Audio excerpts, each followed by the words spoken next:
We have this opportunity that we wouldn't have had years ago to ship a game and then really collaborate with people outside the studio to figure out like what is the best version of that. Honestly, yeah, like we're building something the community has been asking for, and it's accumulation of everything that we believe the game needs to be.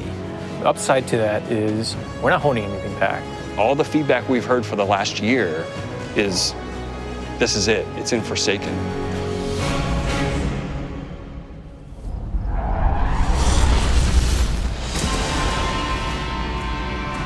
We want this release to have a different tone and a different vibe. We sort of just embrace that Western revenge vibe. You're going to a darker place. You're going to take on a different role as a Guardian. A barren landscape with like the asteroid vibe with like tumbleweeds. And I mean, that just sounded cool. Grit, man. We want to bring the dirt back. And what better way to start a story than to start it with a prison break? Right. Cayde's been filling this prison with bad guys that are really bad. And so when it breaks, things can happen to all the world. First place you're going to go to is the Tangled Shore, which is a new part of the reef that you've never seen before. That's right, my friend. It's a collection of lashed together asteroids and rocks out in the asteroid It's belt. very otherworldly, and it's full of pirates and assassins and bad guys. It's become a lawless place. It truly is a frontier. It's completely taken over. The most malevolent force there is the Scorn. They're very aggressive. They're always going to charge and push you. The Barons are the top dogs in the Scorn, and each one has gone back and like committed nefarious crimes. I think of it as the reverse Magnificent Seven, like the worst of the worst criminals. You are hunting down these different Barons. In fact, they're called Baron hunts. So one Baron is a sniper, and you have a sniper versus sniper battle with him. Another Baron is this big, giant, hulking melee character.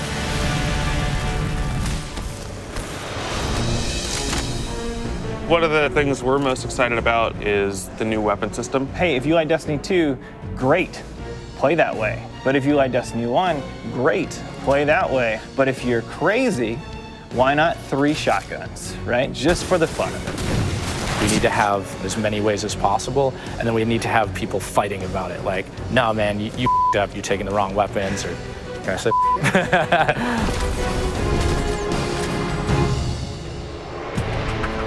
So randomables are coming back. Every single weapon is going to feel different when it drops. And we're improving the mod system, so you can customize your weapon the way you want it.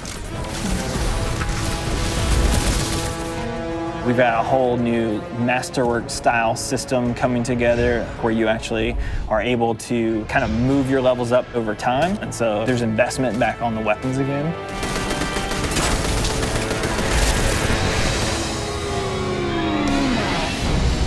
New supers, yeah, crazy new supers. What's your favorite? Fire knives are awesome, which is a different take on Golden Gun. We took a lot of inspiration from Rise of Iron, cast that thing. You got a huge hammer now, and you slam that thing down, and it sends out this fire in front of you that then creates a fire tornado. We gotta take it to the next level, you know? The idea that anyone who plays, however they play, they're gonna have some new way to engage. Yeah. I'm in love with the new Void Warlock. Teleportation that's like super anime, just like We've been having great games with the Arc Warlock. You basically cast this thing, he pulls back. Yeah, and it's gonna break the game, and I think that's amazing, yeah. You know?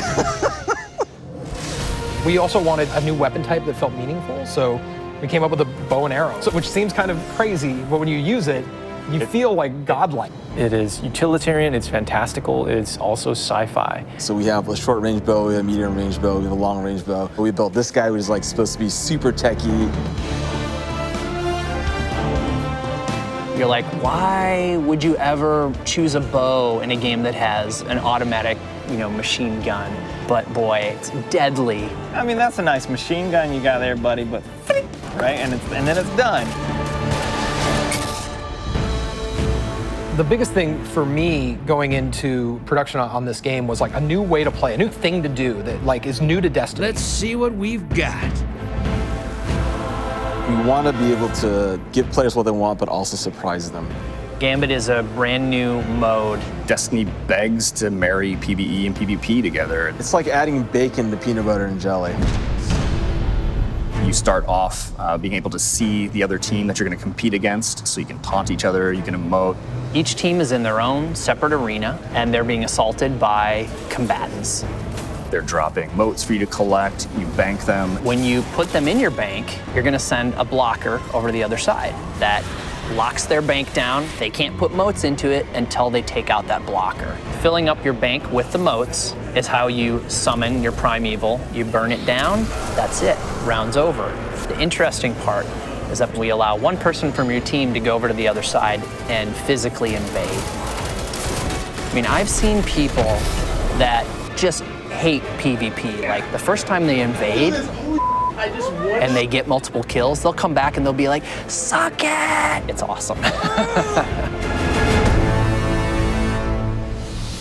We leave the raid team alone. I mean, if you can't tell, like we just kind of let them do their own thing. But we have Joe over there. For this next raid, we wanted to get back to the epic adventure where you're going out to slay a big monster again.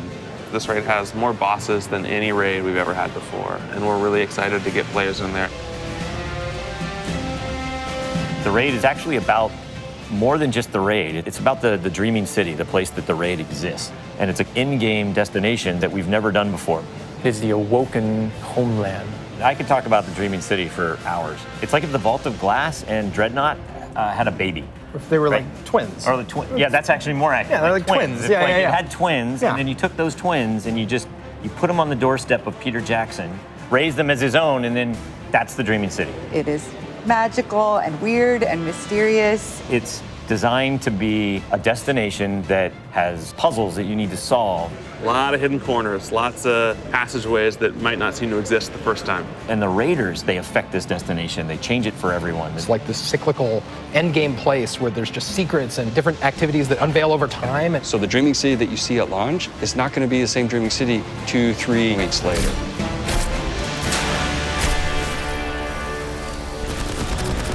So with every design decision we've made for the Forsaken, like the first thing we ask is how will the community react to this? Players want their investment in Destiny to matter, and they want to be able to see that reflected in the content. We knew we wanted to do something for the collectors in our game, so we built a feature called the Collections. It's a way for you to track all the items that you can go out and acquire. There's so much gear in our game. There are 2,000 items you can get. Go get them. You can look at sets and you can say, I haven't filled out this set. What do I have to do to go get it? If I want to find like how many guns in the world, I can actually go look now. We also had a triumphs thing, which is just acknowledging your achievement. It like ties into records, it ties into lore. It's a thing that can help you drive like, hey, I want to do that. And if I do those things, I can get a title. Like I can have a title floating over my name that says that I'm a god or whatever. Not me, but like you. We wanted Forsaken to feel like a game that never ends. So we're going to reinforce the hobby and make the experience something that can be played night over night. We're changing the weapon slots. We're changing how the pursuits work. We're adding new features like the collections and the triumphs. We built Gambit.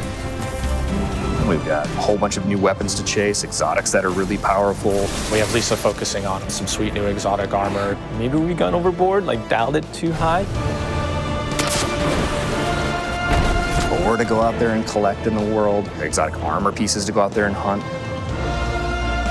We're working on armor perks, random rolls, new mod system, new subclass paths. We're making Forsaken for people who love Destiny. Making a game that we can all love. That is the goal. That's what we're gonna constantly be pushing towards, always. Everything we're building is through that lens.